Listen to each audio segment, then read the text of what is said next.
Hello, everybody. Welcome to Weekly Trash, the safe place to cleanse your mind, body, and soul of all that trash you consume this week so you can consume some more tomorrow. I'm your host, Josie Van Dyke, and I'm fangirling because I'm sitting next to the one, the only, the Disney adult, Hailey Devine. Oh my gosh, stop. Welcome to Weekly Trash. Hi, thanks for having me. I'm so excited. No, I'm so excited. A long time since I've been on a podcast. When was the last time you went on a podcast, you think? Probably Munchin with Moguls, 2019 maybe. Wow. Yeah. It's been a hot minute. Yeah, and I've never done the video thing. So Yeah. hello, everyone. Hello, everybody. Here we are Hey, you too. in the flesh. In the flesh, and we're going to take out trash. I'm so excited. People have been begging for you to come on, and I've been trying to get a hold of you, but I'm also like, she has no idea who I am, but I know who she is. Like I said, I've followed you since I was 14. Stop. We're both Alta girls. We We are? figured out. So Yeah. Hawks fly together. But yeah, trying to get a hold of you. I was like, how do I slide in those DMs correctly? Like, You did. I did it. Yes, I did it. It was great. I did it. It worked out. And it worked out. You gotta ask for what you want in life, right? Yeah, you can't be Just- scared. Yeah, it's You just gotta go for it. Yeah. So I did. I shoot Yeah. my shot, and now you're sitting here, and I'm so freaking excited so fun. to do a dumpster deep dive on who Hailey Devine is. Yes. So even how though- deep do we want to go on this dumpster? We're going deep on the dumpster deep dive. I like to go as deep as possible. Okay. And I'm gonna play a little dumb because I know quite a few answers because I'm Yeah. a stalker and I just followed you forever. Stop. But we're gonna start from the very, very, very beginning. Okay. Hailey, where are you from? Today's dumpster deep dive is brought to you by Hello Seconds. Hello Seconds is a high-end thrift store located in Lindon, Utah that offers a unique shopping experience for everyone. With a wide range of clothes, home decor, and accessories, Hello Seconds is the perfect place to find hidden gems at affordable prices. You can find brands like Free People, Lululemon, Nike, Anthropologie, Zara, and etc. There are so many amazing brands that you can shop from. At Hello Seconds, the focus is on embracing personal style without breaking the bank. Bougie on a budget. The store believes that fashion shouldn't have a high price tag, and they strive to provide customers with fashionable options at affordable prices. With a constantly changing inventory, there's always something new to discover at Hello Seconds.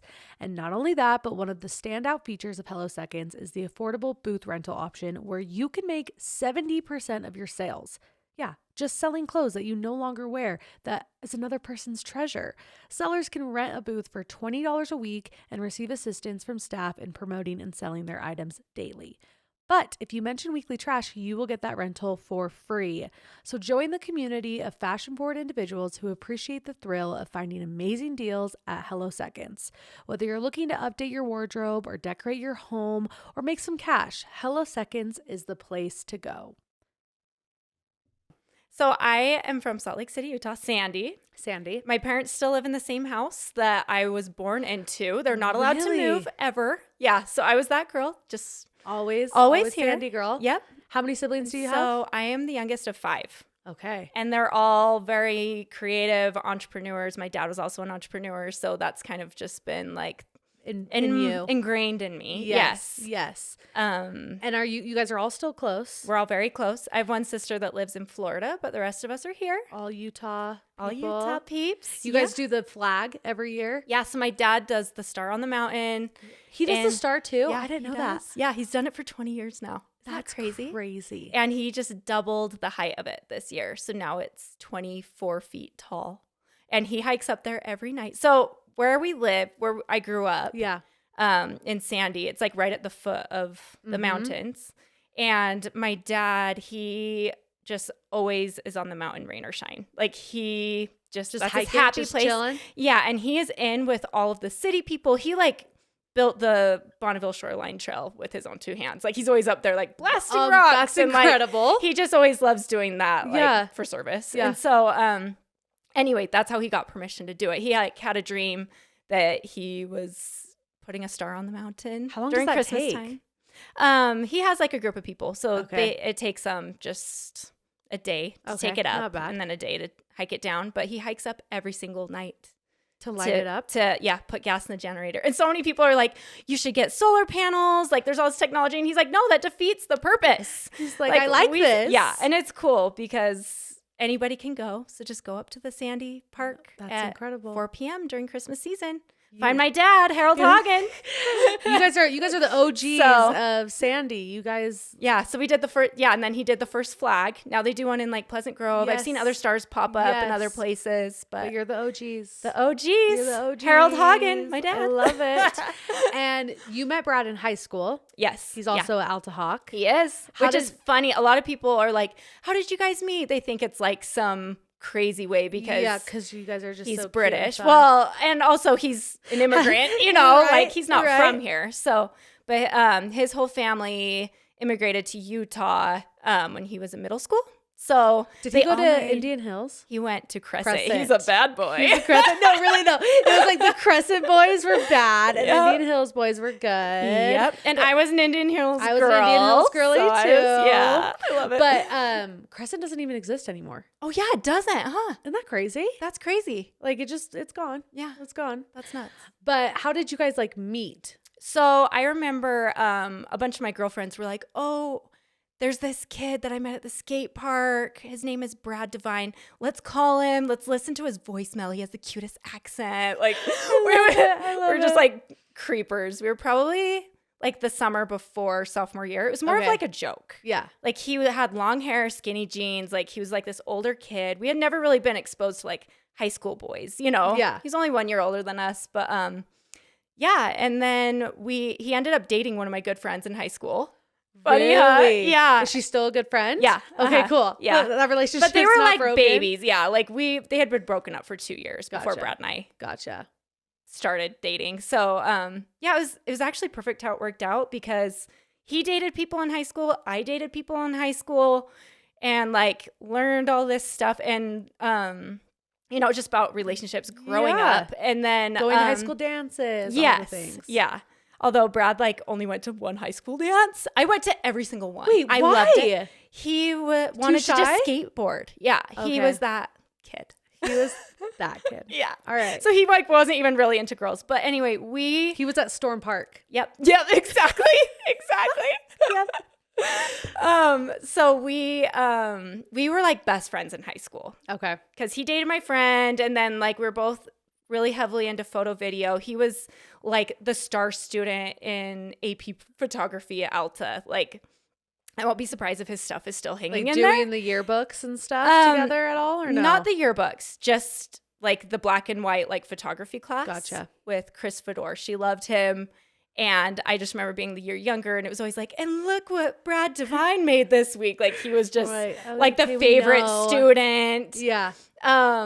And so like we always had that in common. But yeah, so I remember he told me he liked me. He was graduated and I was still in high school. He told me he liked me and I was like so weirded out. I was like, no, this timing is awful. You're like a brother to me. Like this is you're 18. This is weird. Like, come on. And then he got out of the friend zone and just like randomly kissed me one night and the rest is history. I'm surprised that you weren't like trying to get out of the friend zone earlier with that British accent. I know. He's so cute. The British accent really is just like the icing on the cake. Well, and he's just the just best. Yeah, he's just a gem, like through and through. Like he's just has like the sweetest soul. But yeah, it's just so funny. Like when we started dating, it got serious really fast. Yeah. Because we both already knew each other's families. We knew so much about each other. Like it wasn't like how many siblings do you have? And you know, the awkward, come to my house for the first time. Yeah. Like it was like we already knew each other and each other's families. And so I feel like we kind of knew pretty early on that like, this was end game. This is it. Yeah.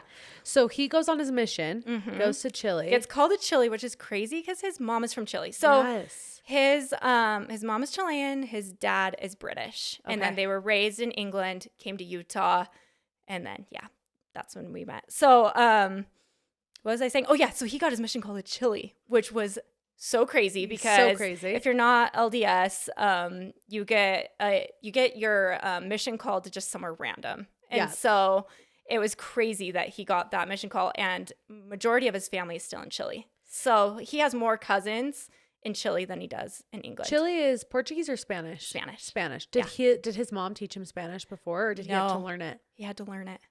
Oh. So, but it was also really cool because like none of his family speaks English down there. Like both of his grandparents were still living. His grandma is still alive in Chile. We need to go visit her soon. But they don't speak any English. And so it was so cool. He was able to like go do splits, like go see his family down there and really like communicate and get to know his family for the first time in his life. Yeah. Like he had gone there as a kid, but it's like you're hanging out with your first cousins, but like the most you can talk is just smiling and playing, like, you know? Yeah. So he got to really like connect and get to know his family on a deeper level, which was amazing. How did you guys do the whole video thing? Because he was filming, but like back then, rules are different now. But back then, it was letters only. No technology. Yeah. Like, Yeah. How were you able to figure that out and do that? It's so funny because, well, even before his mission, we were so into like documenting our lives together and everything. And some of it I don't even have online. And so he wanted to go and document his mission, and I love editing. And so he would just send home like the little SD cards. Oh, really? And send them home to me. And I would edit them together.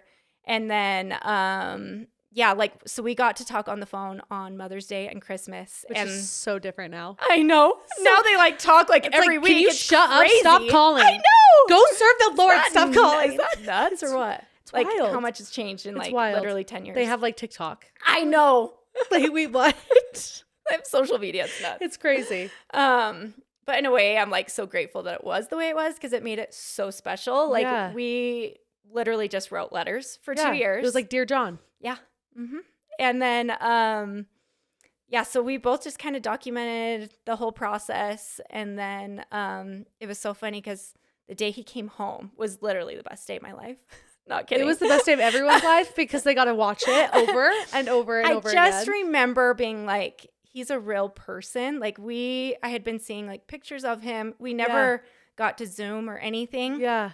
And so like when I saw his face coming down those escalators, it was just like, oh my gosh, you are a real person. Like it was just like the most weird out of body surreal experience. But the funny thing, I was telling Josie, I'm like, listeners, me, that I'm going to throw in some details that I've never shared before to keep this interesting. So that night that he came home, I actually never went home. I went home and slept over at his house. Obviously.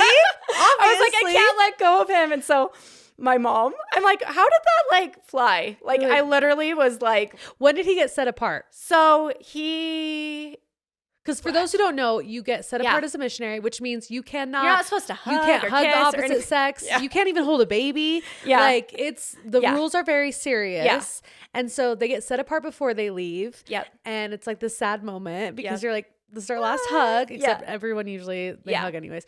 And then they get back and then they get set apart, getting released. Yeah. Or is it? Yes. Right? Yeah, getting released from the mission. Yeah. So he got released really quick. It was like an hour after. And so then I remember we kept awkwardly being like, when are we going to have our first kiss? Yeah. And like I remember like we were at my garage typing in the garage code and it was just the two of us. And we're like looking at each other. And then like our family pulls up in the car. Like it just kept happening. Like we're up in my room and then we were about to kiss and like one of my nieces or nephews ran in and it was like come on. But that night. Because he did kiss your forehead.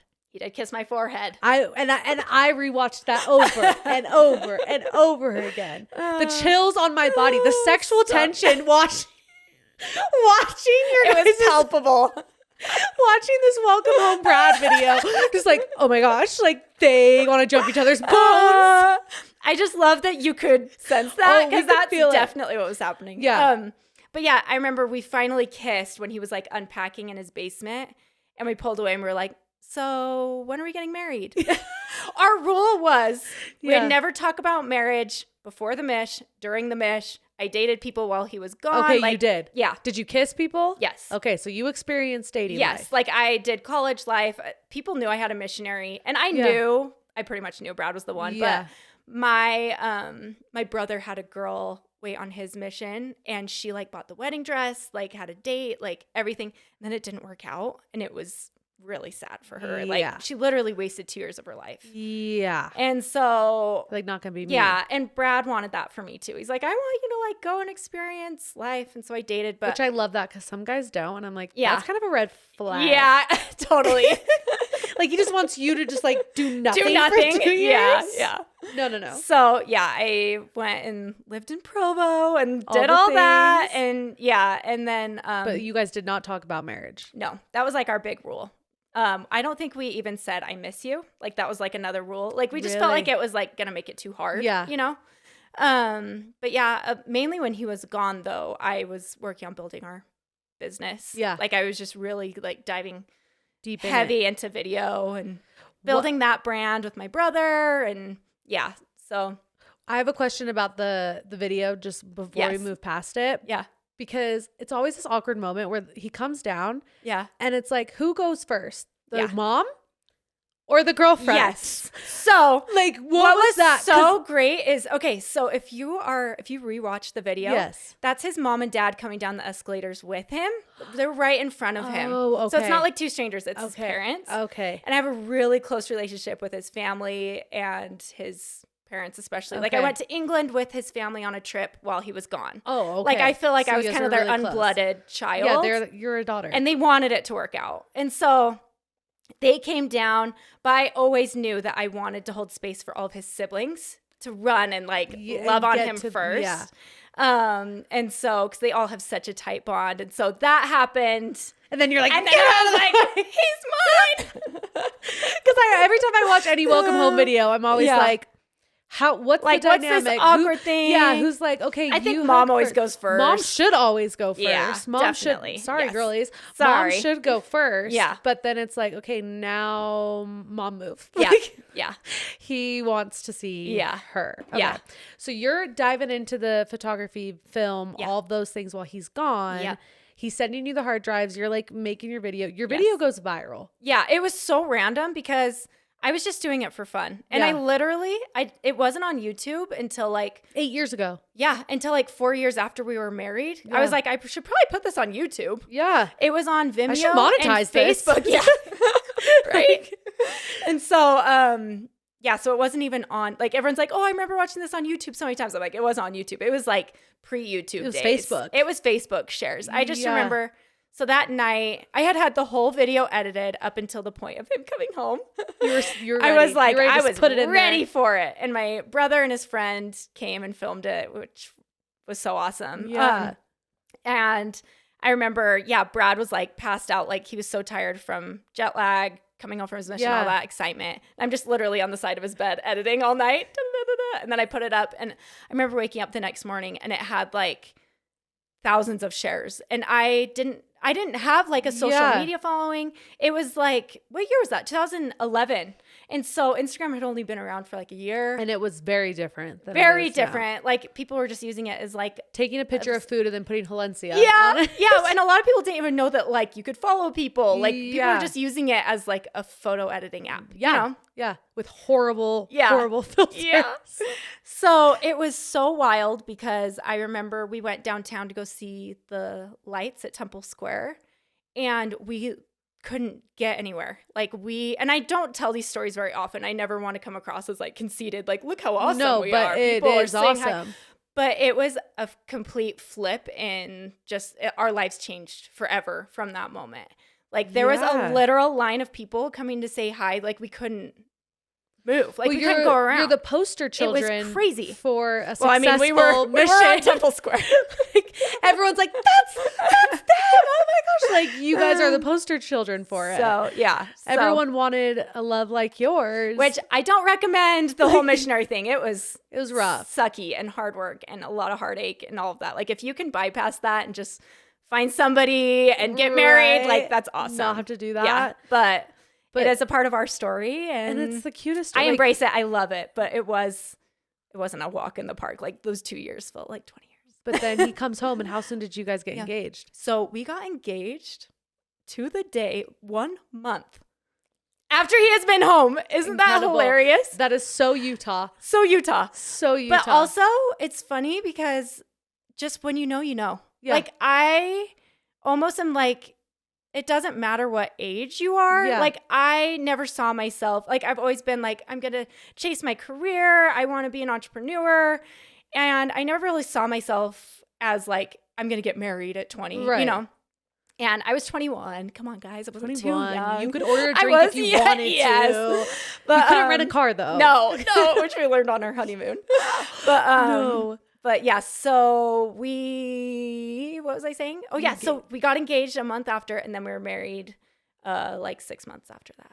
So. And you had posted, I didn't know this. You posted just barely that you had wedding crashers? Yes. Like, is that nuts? Where'd you guys have your wedding reception? Just at Noah's. Oh, and so it was like the wedding venue of like our area. Yeah. And so I think people knew we were getting married that day because I had put out like our engagement video had like save the date with like our wedding date. But I remember at one point dancing on the dance floor and looking around and being like, I don't know one of these people.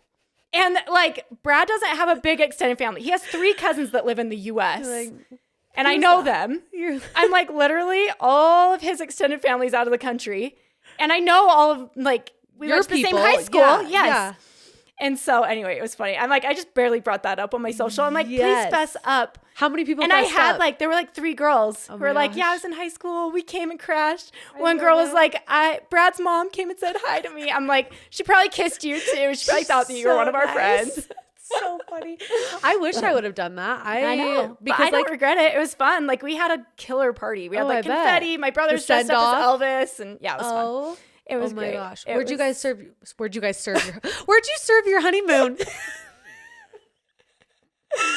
Only with Hailey Devine would I accidentally say that. Where did you serve your honeymoon, Hailey? Stop. We went to Hawaii. Oh, it was fun, a classic, but no car rental. What'd you guys do? Yeah, with that you just have to pay extra. Oh, okay, that's not fun. That's not fun. So when you guys got married, what were you guys doing for work? Were you already making money with video? So my brother and I started our production business. It was called Hagen Creative. My maiden name's Hagen.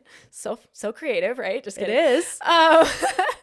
And we were doing all sorts of production work, and a lot of it actually took us out of the country, which was really fun. Cool. So we had a lot of travel opportunities, and we had an opportunity to bring Brad in just right as we got married. And so he joined the crew, and it was just us 3 for a lot of years until 2016. We worked together in production, traveling, and that's when I started my blog and Instagram. And that's in 2016 after I had Greta was when we left our corporate job, and my brother did the production team, and we started doing more like social media. Yeah. So that wasn't until 2016 that like social media became like our the main source of money. Income. Yeah. I had like, it had been like our play money for a while. Yeah. But I was following you way before 2016. So I'm like, wait, what? Yeah. Funny, huh? Okay. That's okay. Yeah. So soon after you guys get married, how soon did you have Lucy? So we had her 2 years after we were married. Okay. And it was funny because like it did not make sense for us to have a baby at that moment because we were at like the peak of our careers, it seemed like at the time. And traveling so much. And like we were working so much together. But I just remember we were at this, we were in Thailand filming this retreat. And I just remember being like sitting on the floor and being like, something's missing. Like, I'm ready for a family. Like, I want to be a young mom. Like, I want this. And literally got pregnant first try. So no way. Yeah.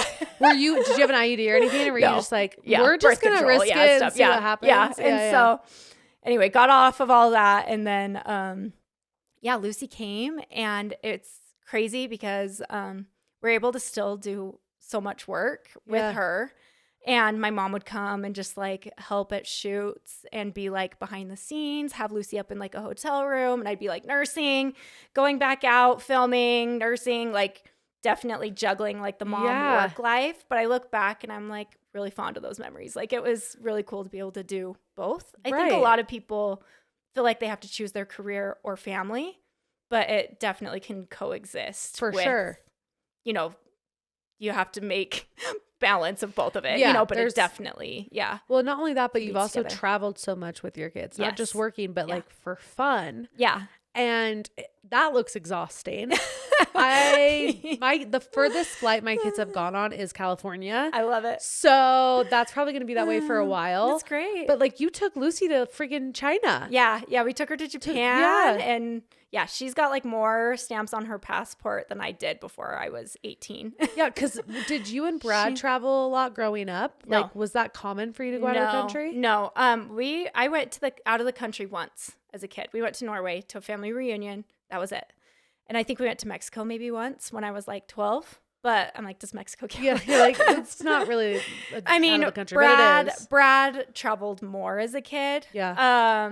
But also I think just living in England, there's like a hub there. And they lived in different places for his dad's work. His dad's a professional golfer. So they lived in Portugal. Is he really? Yeah, I mean, not Portugal, Poland. Yeah. And and lived in Chile. They have family there. And so, yeah, he's kind of been all over, but not like this. You know, I think it's different when your parents travel for work. Did you always have that desire to be a traveling family? It's funny because it kind of just happened. Like it was a part of our work where like at first it was bring Lucy along because we'd be filming these events in Italy or wherever, you know, you and it was like, her behind. Yeah, like let's bring her with. And a lot of times like Brad and I could tandem the work. Yeah. And so like one of us could be with her while the other's doing something.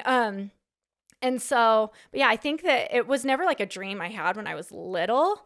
I did want to travel more. Like when I was a kid, my parents always like left us home and went on trips. And I always kind of had a little bit of wanderlust. Like, oh, I want to travel. But I was never like, oh, we're going to be like traveling the world, you know? Yeah. But I think that early on we just caught the bug. Like once we started traveling for work, we're like, we love this. Like, this is so fun, especially like the humanitarian side. Yeah. How many places have you been?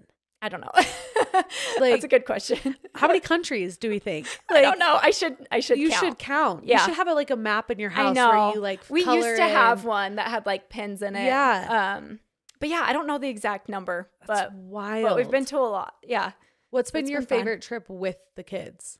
Oh, my favorite trip with the kids was probably the most memorable one. With Lucy and Greta, we took them on one of our service expeditions. Okay. To Kenya. And that was just like an incredible experience. How old were they? So Greta was 3. I look back and I'm like, that's crazy. That is Lucy crazy. Was 5.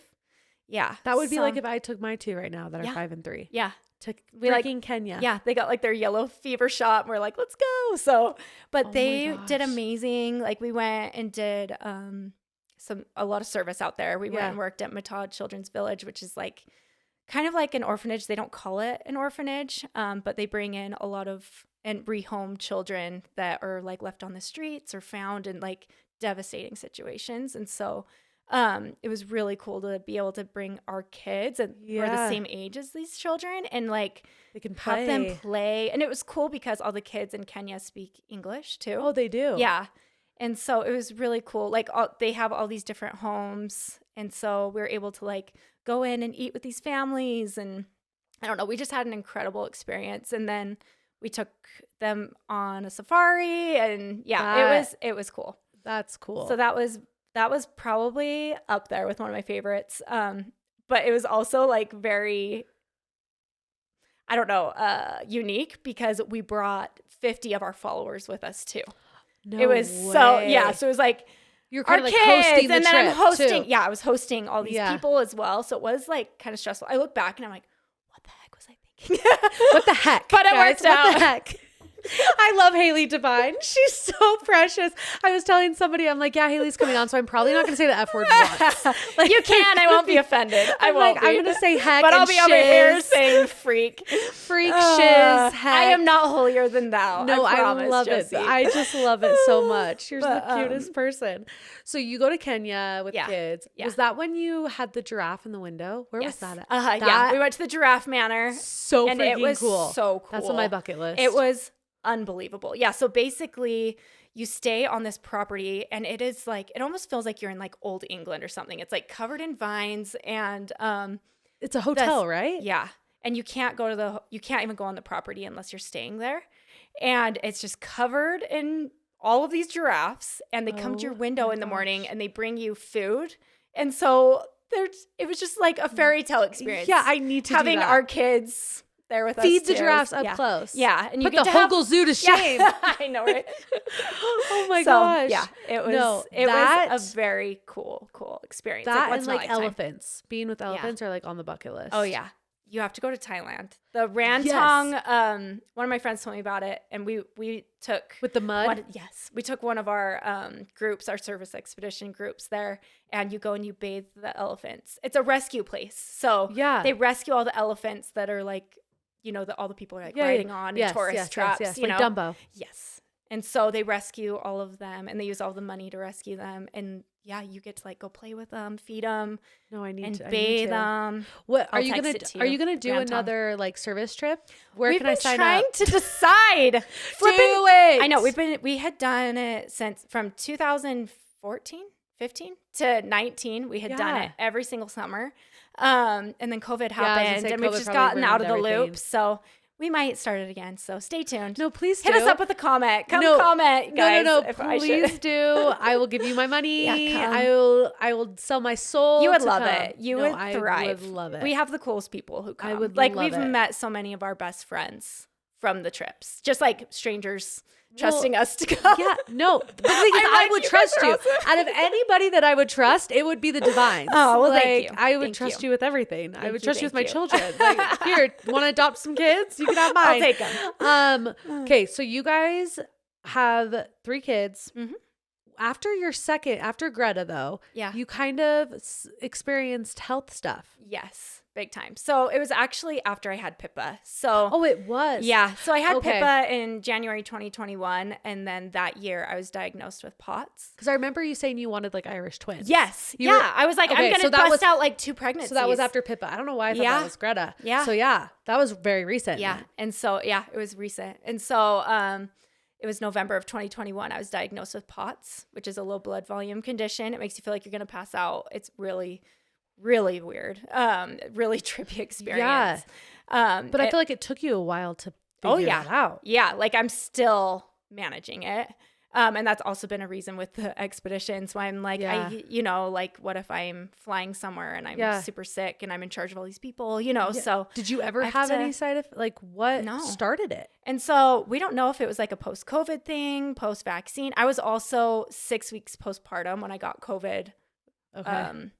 After I had Pippa, and then I was vaccinated like 6 months after that. And then you started weird. And then it was a certain day that I went to the hospital. I thought I was dying. I thought I was like having a stroke. I was working, and all of a sudden the words were out of order. And I was like, my speech was like going weird. I was starting to get tunnel vision, and I just felt like I was like the only way I could explain it was I was like a shell of a human. Like I was not well. And at first I was like, oh, am I pregnant? Like brain fog, like something weird. Took a pregnancy test, not pregnant. And so I ended up going to the emergency room and like all these crazy doctor visits, and they ended up diagnosing me with POTS. So now How did they diagnose that? So they do like a tilt table test, and it's also like your blood pressure and all sorts of weirdness. So do you have to take a medication? Like, what do you do? Thankfully, I don't. I just have to stay on top of my salt tablets.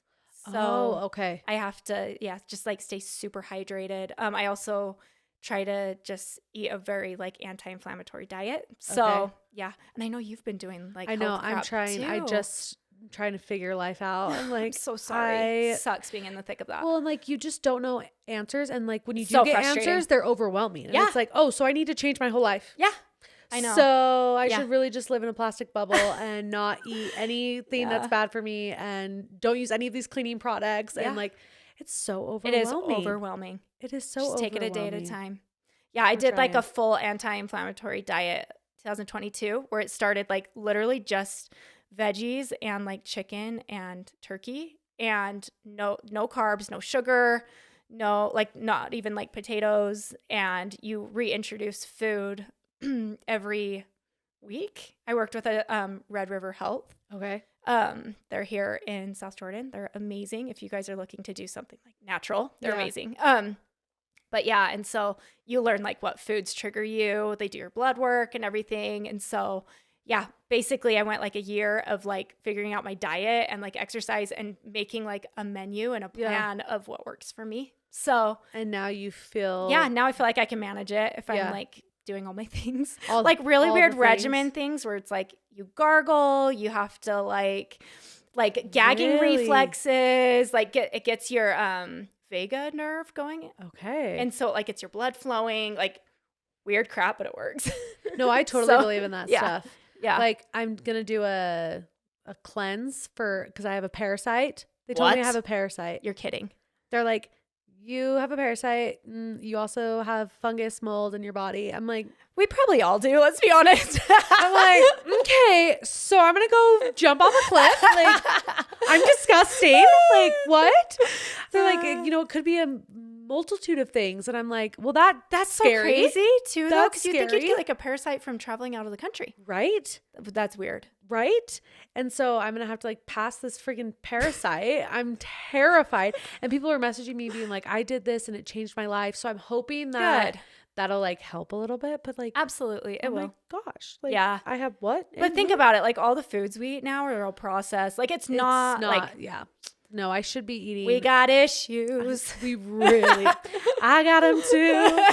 So with all of the diagnosis, did your mental health struggle? Yeah, big time. Like especially anxiety. Like anxiety already like kind of is prevalent in my family, and it just like spiked it like crazy. So I ended up getting on an antidepressant in 2022, and it's helped so much. Like really? I wish I would have gotten on one sooner because I was like, wow, I can like physically feel the weight be lifted. Like it was like after like 2 or 3 weeks after being on it, and like the thing that I loved is my doctor's like, you don't have to be on it forever. Like work on getting your health, under control, and then, you can get off of this in a couple years, So that's kind of where I'm at. But yeah, it was just hard because I just didn't know if I would show up places. I'm a very social person. Yeah. And I just didn't know if I was going to like feel sick. I hate being a flake. I hate having to cancel plans, and like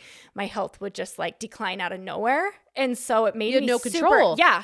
It made me so anxious, especially being a young mom too. Like being home alone with my kids and suddenly feeling like Mom's gonna pass out and call 911. Yeah, and I'd start spiral thinking like, okay, like my toddler's gonna find me on the floor, and what if I hit my head? And like it just made me in a not good place. But I'm in a much better place now. Good. So it's good. Yeah. But I do feel like when you were going through that, you kind of took like a break from social media and posting as much. Yes. Yeah. And in that mix, you also sold your house. Yes. So yeah, that's what I was going to say is it's crazy because, so from like 2016 to like really when I got sick, like we were just thriving, like as far as like in every sense, like everything was going so well. Going up. Yeah. And then, I had my health issue, and it was like, oh my gosh, our entire income is riding off of like my image and like me being able to show up. And anyway, it was just a very rude awakening. And I remember we went on a trip, and we were just like, we don't need to have like a big fancy house, because you had built it in 2019. Yeah. And we wanted it to be our forever home. It was like a 6,000 square foot home. It was beautiful. We loved it. Oh, every detail was immaculate. Like like we thought of like we went. Yeah, we did like a whole Norwegian series around it. Yes, I watched it. Yes. And so but then once we arrived there, it was like, this isn't actually what I want. Like we wanted our freedom more than that. And I think that it took me getting sick to realize that like all of those materialistic things like kind of don't matter. Yeah, you don't want to be tied down. Yeah, like suddenly I just felt like it was like a ball and chain, and I had to like literally there were days I was getting out of bed and like putting on makeup and like sharing a brand deal and like climbing back in bed. And I was like, this is not healthy. Yeah. And anyway, and so we decided to sell our house. Well, we really started doing the math because the housing market peaked. Yes. And we were like, oh my gosh, we can get double the amount of what we paid for our home if we sold it today. And so we're like, let's do it. We're like, screw it. if it sells, let's go live abroad. Yeah. Let's take some time off. Let's like, Brad wanted to focus more on his business. And it was a way for us to be able to like self-fund that and everything. And so that's what we did. We sold it. And it was like, see ya later, sucker. Like, it was the best feeling in the world leaving that house behind. And getting a fat check. Yeah, getting a fat check. Yeah. It just felt like we were able to get like a do-over. Yeah. And I don't know, it was just like such a good reminder that you are allowed to change your mind. Yes. You know, like, yeah. I always thought like, oh, maybe it's because my parents were in our forever home in their early 30s. But like, you don't have to do that, you know? No. And just having the freedom, like the financial freedom is way better than having a big fancy house. Like, that like no amount of money is worth that feeling of freedom, you know? Yeah. So just feeling like you're stuck and you just have to be basically. I felt like a hamster in a wheel. Yeah. Every morning I was waking up and I'm like, I am just funding this lifestyle that I don't even care about. Like, I am miserable. Yeah. You know? And so I'd rather go to Disneyland. 100%. Let's all go to Disney. Like, she'd rather just be at Disney World. Let's go. Okay. Let's go. When that happened though, everyone had all these rumors and all these speculations. Yes, there were so many rumors. They're going poor. They lost their house. Their marriage might be wrong. I'm like, you have no idea. Like, actually, we just don't want to feel this way anymore. Yeah, yeah. And it was the best thing we ever did. And honestly, bonding. Because Brad and I were like, it was so fun to take that leap of faith together. Yeah. Like, we don't know what's next and it's fun. And we're starting a business again. And it was just, I don't know. We're like, let's just unplug. We still like did vlogs and stuff. Yeah. So we ended up going to Australia for 4 months, which was so fun. And we homeschooled our kids. And honestly, my health had never been better. Really? Probably the food. The food and like being at like sea level. There was something about it and just like stress-free that was awesome. So it was like the perfect reset that we needed. Yeah. So, when you got back from Australia, what were you like, let's buy another house, let's rent, let's keep traveling? It was always the plan to get into another home. Okay. We were never like, oh, we're going to be a full-time traveling family. Yeah. Like, we wanted that to just be like a fun chapter. Because Lucy turns 10 in a couple months. And so she's kind of, that makes me feel old. Is that nuts? I'm going to have a 10-year-old. I have to tell you, when Lucy was probably 2 or 3 years old, I was at Fashion Place Mall and you were there. And I literally said, Lucy, I love you. Stop it. The amount of times that actually has happened. Like, hi, Lucy. That was just like the norm of her life. Looking back, I'm like, I was a freak. Like, you're probably like, creep, get away from my child. But I literally was like, Lucy, not Hailey. Lucy, I love you. I mean, she's the true star of the family. Oh my gosh, she's the cutest thing ever. And the fact that she's going to be 10. Yeah. Crazy. So, yeah. And I just loved going to school and making friends and let her have that normalcy. Yeah. Yeah. So we were like, we'll do a little bit of this. And then we always knew we were going to come home and get another house, but at half the price. Half the price. And you gotta like, and we love it. We DIY some stuff. Yes. Your kitchen looks amazing. Thank you. Yeah. So we bought like a builder grade home. Yeah. Like this. It's like great. A spec. Yeah. It was a spec home. Yeah. And we just fell in love with it. It has less bedrooms, way more open space in like the family kitchen area. And it just brings a lot of togetherness. Like, our other house was so chopped apart. Yes. Like, it had an exposed basement. And so like the base, like if you go outside, you felt like they were like playing in the basement type situation. Yeah. Our family room situation was in the basement. I didn't know like what was on the TV, you know, like it just, now looking back, I'm like, okay, it's so much better to have like the TV up here and the kids all like together with me, not like on a different level, you know? So anyway, it's smaller and not custom, but we freaking love it. Like, we are so happy and we're having the time of our lives doing all the DIYs. No, you're making it look custom, which is a talent. Like, did you ever want to go into interior design? Well, it's funny because like, I never considered myself as a DIYer. Like, I've always considered myself as a videographer my whole life. Like, literally since I was 10. And that's me. Yeah. I wanted to be a singer too, but that didn't work out. Oh, break it out. Let's hear it. Let's hear it, Hailey. I got it. We heard that. Let's keep going. Let's keep going. But yeah, it was funny because I was like, wait, I am a DIYer. Like, ever since I can remember, I've always been doing like little crafts. Yeah. And like, you're very creative. Everyone who's like followed me, like, I love to sew. I do like our family Halloween costumes and just like random stuff. And so it's just been really fun to do something that's like not on the screen. Like it's just like manual labor. Here I am. Like it's fun. But no, I don't know what you asked me, but no, if you ever wanted to go into interior design. Yeah. No, I don't think I would for other people. I just know what I like for myself.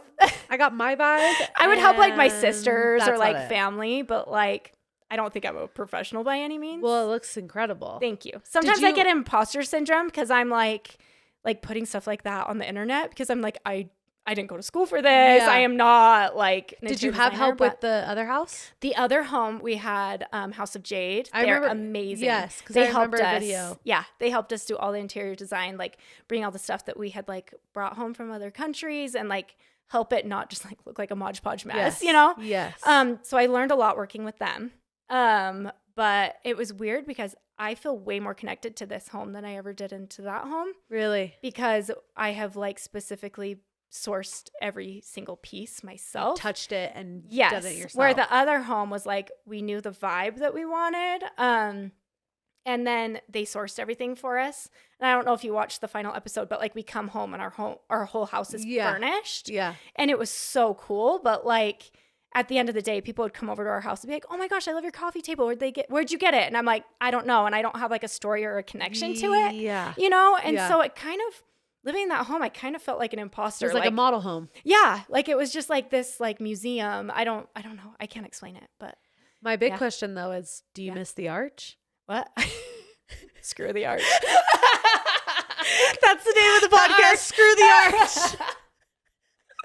That big old arch. If you've been following Hailey and watched her build that house, then you know about the arch. Yeah, the 12-foot arch going into our kitchen and the drama that happened with it. It was never high enough. You know, it's so funny. We don't have one arch in this home. I was like, where are the arches? Yeah, where are they? You know what? They were actually kind of inconvenient. Because like on the corners, people would like hit their heads. Yes, because I remember it looked really cool, but it was kind of. It looked very cool. It's definitely a Pinterest looking thing. But it's like, is this functional? But I mean, when your husband's 6'5". Yeah. No. Yeah. Like he would like have to like duck around it to like go around to the fridge, you know? Oh gosh. It's funny. Like I just really don't miss the house, even though it was so fun. And it was like, I'm so grateful for that chapter and it got us to where we are today. Do you know the people who live in it now? I don't know them personally. Okay. But it wasn't like a friend of a friend. It was so weird because that I saw a video. So they had like an organizing company come and like do their house.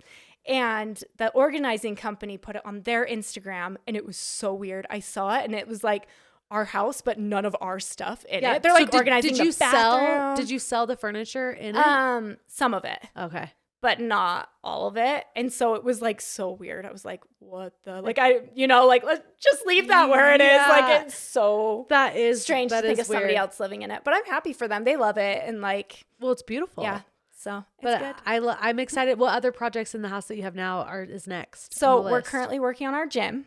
Oh, very nice. So yeah, we it was supposed to be like is the basement bedroom kind of like this. Is the basement finished? Yeah. Okay. So we ripped up all the carpet, put in like vinyl flooring. Yeah. We're doing it on a budget. My sister had like leftover stuff from her gym, like that wood paneling. So installed that, bought that from her. And then, so we're kind of working on that right now in our basement. That's fun. And then our bedroom will be next. So, yeah. Are you going to film all of it? And like, I'm sure obviously I will. Content is content. Yes, I'm sure I will. The problem is I'll get so into it. And then I'm like, crap, I didn't even film me like painting that wall. That's why I can't do anything. Also, did you notice the wall behind you? It's cute. Like the camera's only getting this. Yes. That's all we need to do. That's all that matters. I'm like, this is literally my house in a nutshell. I feel like it's like film in this corner and shove all the crap aside. Right? Like I'm clean. No, this isn't very crap. clean. No. Yeah. No, Hailey, I'm a mess. If you went upstairs, people who go like that's come to my living house in a home though, and they go into my bedroom. I'm like, please do not. No, please do. That is off limits. Like, nobody should ever wander into your bedroom. Bedrooms and bathrooms. Get out. Yes. Like, do not. You should see our bedroom. Do not step foot. Awful. I used to like be a girl that would make her bed every single day because like I like getting into a made bed. Yeah. Like even if I didn't make my bed in the morning, before I would get into bed at night, I would make my bed because I just liked getting in my sheets. You're that girl. Yes. I'm not. I am not that girl anymore. What happened? I'm not that girl. My room is disgusting. My bed, I haven't made my bed in weeks. I haven't washed my sheets in weeks. I'm like, join the club. You know how much work it is to take the duvet off? Oh, well, with all the other responsibilities we have, no. I don't have the time. No. The only time I wash my duvet is when I know the cleaning people are coming that come once a month. And that's when I wash it, because then they put it back on because it's so much work. Yeah, it is. It's like so much work. It takes 2 girls 20 minutes to put that duvet on. Yeah. It would take me 40 minutes. Yeah, I can't do it myself. No. Too much work. Too much. So we just don't wash it. No, it's fine. Just leave it. We're just gross. Leave it. We are gross. Leave it. Like, stop. My mom's like, with the rest of America, I think that like as young moms, especially, we have this idea that everybody else's houses are perfect. Clean Yeah. and perfect. No. Get that idea out of your head. I just don't know how it could be. Like, I put one thing away and my kids take out 2 more things. And I'm just like, no. But I'm also the kind of mom that I like to be out of my home because keeps it clean. I'm like, you guys just make more of you a don't have to deal with the disaster. dishes. And then I'm angry. Yeah. And I'm a mean mom. Yep. I'm like, I'd rather go to Chick-fil-A and you guys get freaking COVID. Yeah. 100%. Run around. Go lick the floor. I don't COVID. freaking care. You're building their immunity, Josie. We'll come home and take a bath. It's fine. It's fine. It's fine. Oh gosh. With having, this is kind of off topic, but with having a large following, is it ever stressful, people's opinions? I feel like I used to care a ton what people thought.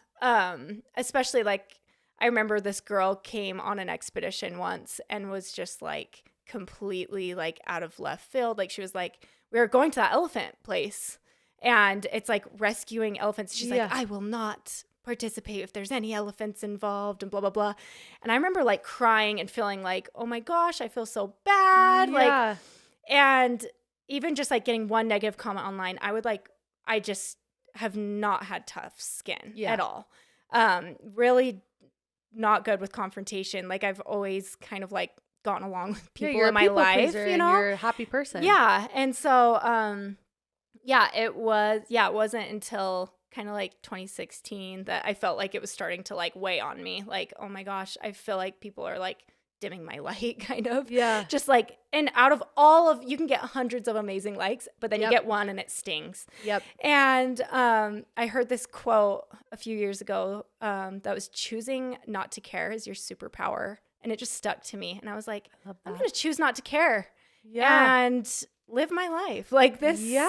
And everything changed. And I mean, it still stings when you get you know, you can't help but get a little butthurt and like, oh, especially like when that. it's about your parenting style or kids. That's when it really cuts deep. Yes. But other than that, I feel like our following, like people have been so kind. Yeah, you have a great community. Yeah, like people are wonderful. Like going back to the kids thing, which you don't have to answer because I didn't put this on the questions. We can cut it out. But how do you feel about posting your kids on social media? Yeah, I go back and forth all the time.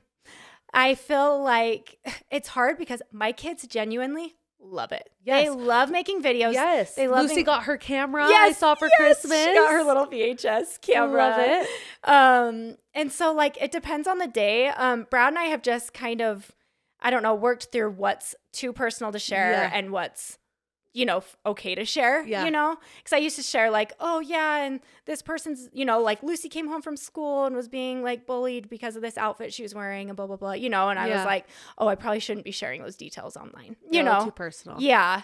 But then I share other things of our kids, you know, and so. Well, I loved when I was stalking you, made all your video, all the pictures. I'm like, how cool is it that you have all these amazing photos as a family all over the world? Yeah. Well, and that's really, I'm like, okay, our kids will grow up and they have their lives documented, you know? And not in like a in your face way. Yeah. It's like, no, these are happy, good memories. Yeah. That real memories. Real. Yeah. Mm-hmm. You know, it's not come film this ad with me. And we're, you know, it's like, no, these are real memories that we've had. Yeah.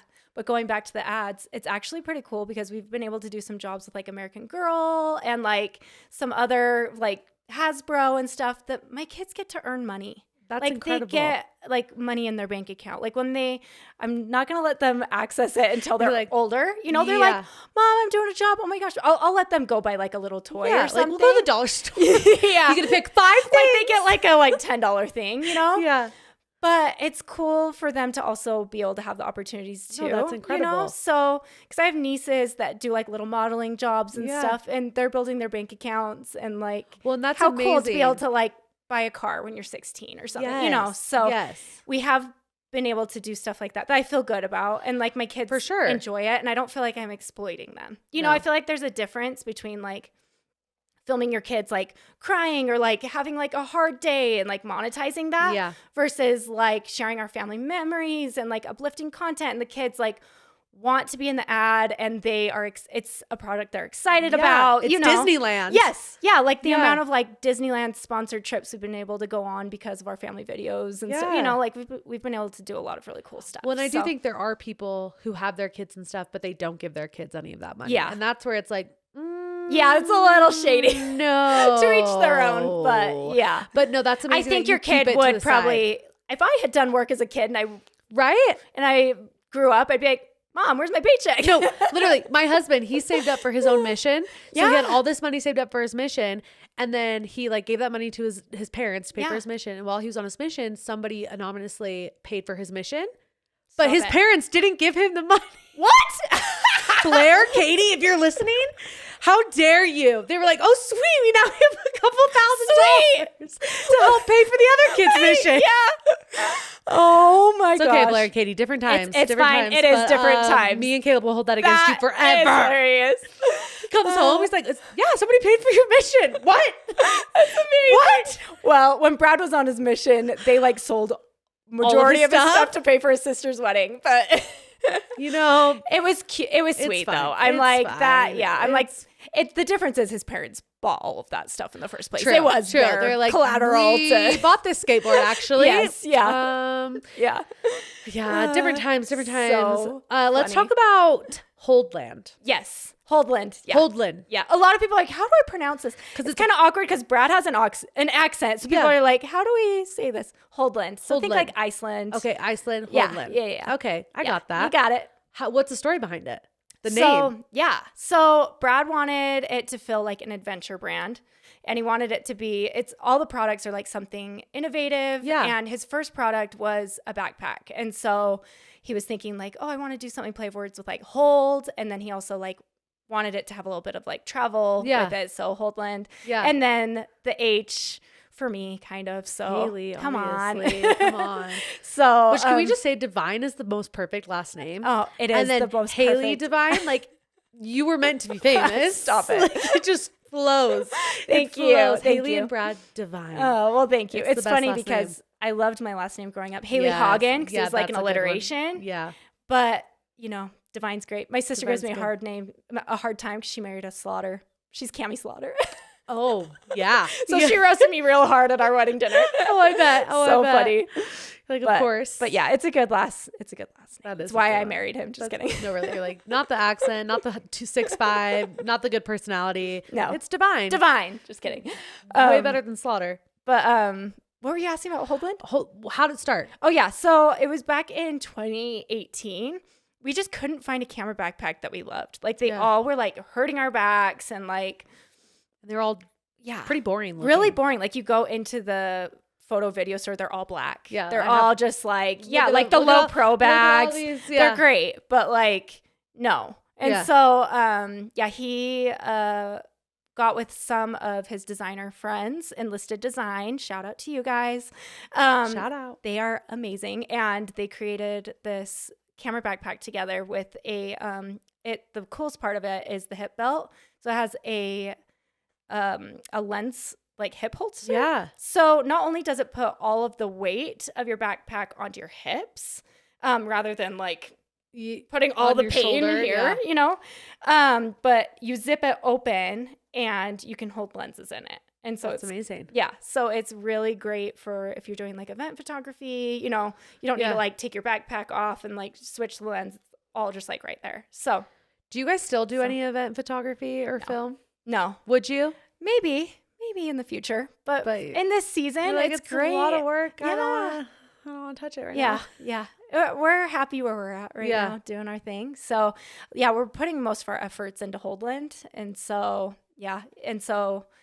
Brad's pretty much doing that full time right now. And I'm still doing social media. Yeah. And yeah, kind of keeping that going. But yeah, it's nice because I just kind of do the stuff that I want to do. That's a great place to be show at. up when I want to show up. Yeah. And yeah. So that's a great place to be at. Yeah.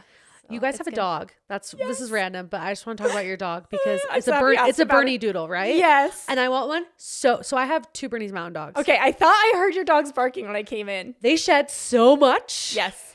I love them so much. The Bernies are so cute. Their faces, they're fluffy and they're big. Especially when they're puppies. They're each probably 125 pounds right now. Like they're big boys. Yeah. Trigger and Snoop, big boys. Oh, but I can't handle the shedding. And my husband, he loved them. And then once we had kids, he decided he didn't love them as much. So I have to be the one that gives How them old all are they? love. 8 and 7. Okay. So we got them right when we got married. Yeah. But when we had kids, my husband's like, now they're just annoying because they shed all over everything. And I'm like, okay, well, that's not their fault. Yeah. Okay.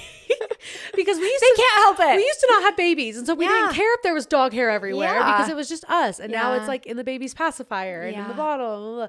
So I told him the next dog we get is going to be a Bernedoodle. Yeah. So her name's Muffin and she's the best. I'm like not really a dog person, but so cute. I'm in love with this dog. She's the best. She's so freaking cute. She's so fun. Like I'll put the kids to bed and then I'll watch a show and just like snuggle with her. Yeah. And some nights Brad's like, I'm coming to bed. Let me just go put Muffin to bed. And then I go I'm like on my phone. An hour later, he's still not in bed. Where are you? I go downstairs and he's just like having a love affair with the puppy. No, I'm like, really what? though. They're the best snugglers. They're so cute. And she's great. She like hardly barks.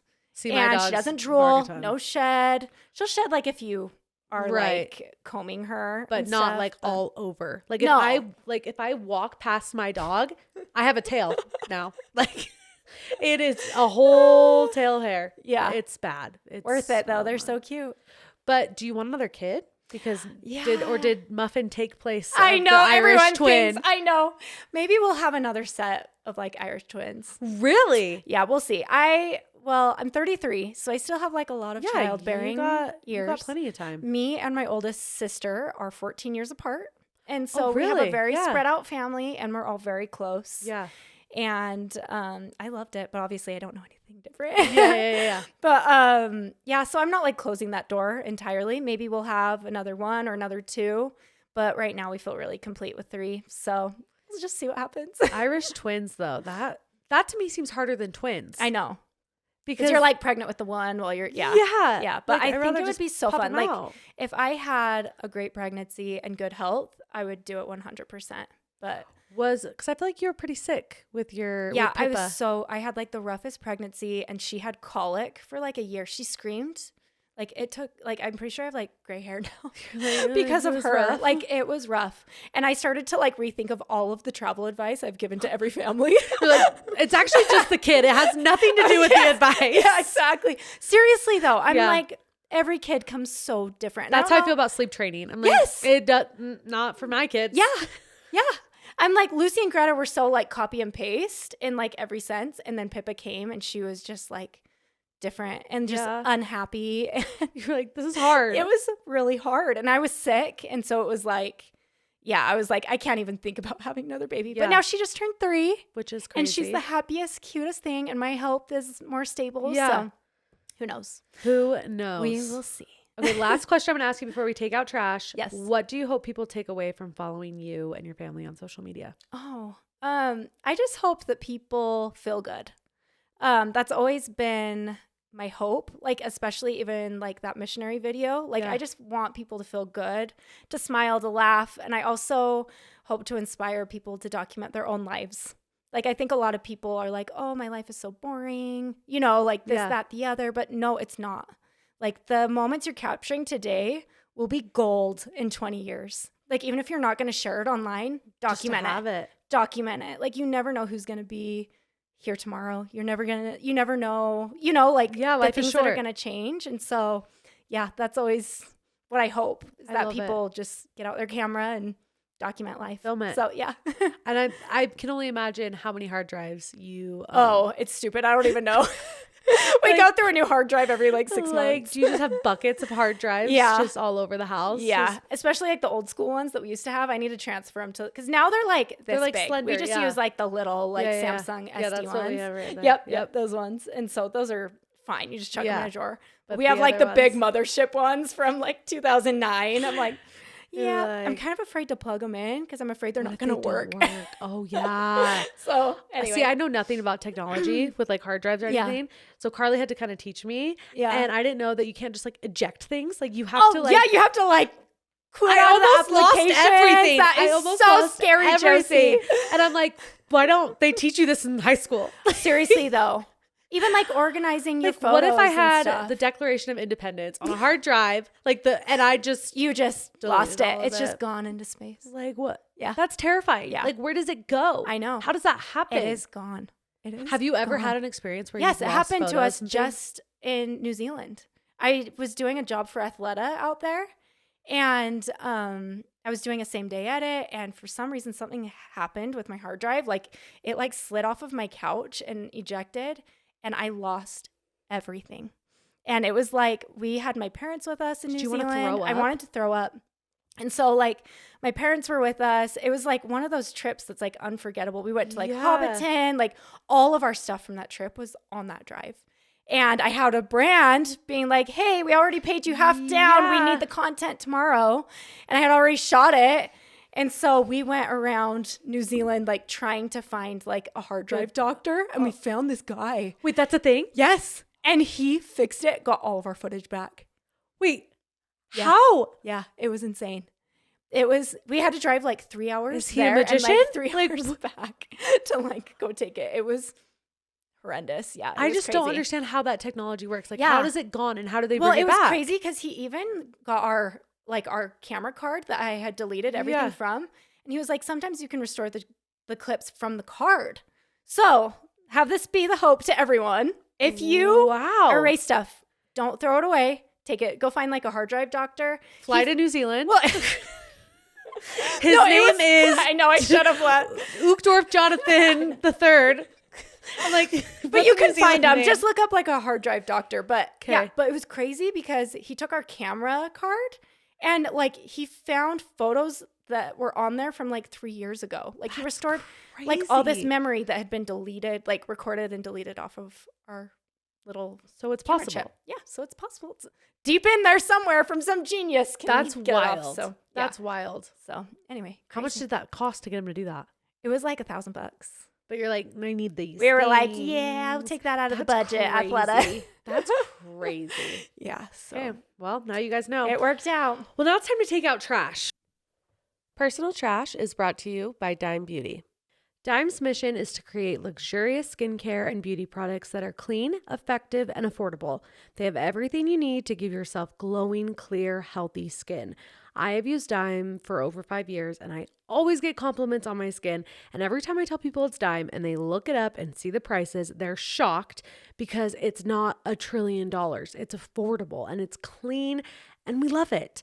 I recently just went on my little girls trip and all my products were Dime with some other little ones thrown in there. But 90% of what I use on my face is Dime Beauty.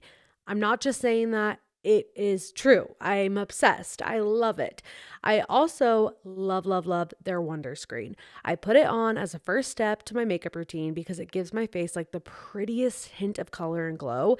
And it's also sunscreen, which is amazing because nobody wants wrinkles. So try one of the amazing Dime products today by going to dimebeautyco.com and use code Weeklytrash20 for an exclusive 20% off. Personal Trash is also brought to you by Spearmint Love.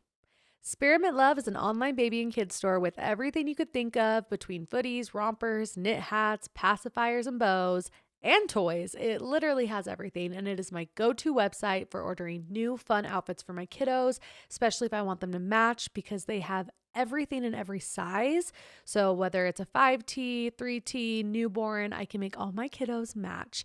And everything is so cute and comfortable. But seriously, if you need to get some new stuff, they're the place to go. Whatever your style is, they have it. And you guys are going to freak because last time they gave Trashers an exclusive discount and they're doing it again. If you listen to the podcast, you can use code WeeklyTrash for 25% off site-wide. Again, only for podcast listeners. I'm not going to share this on any other platform.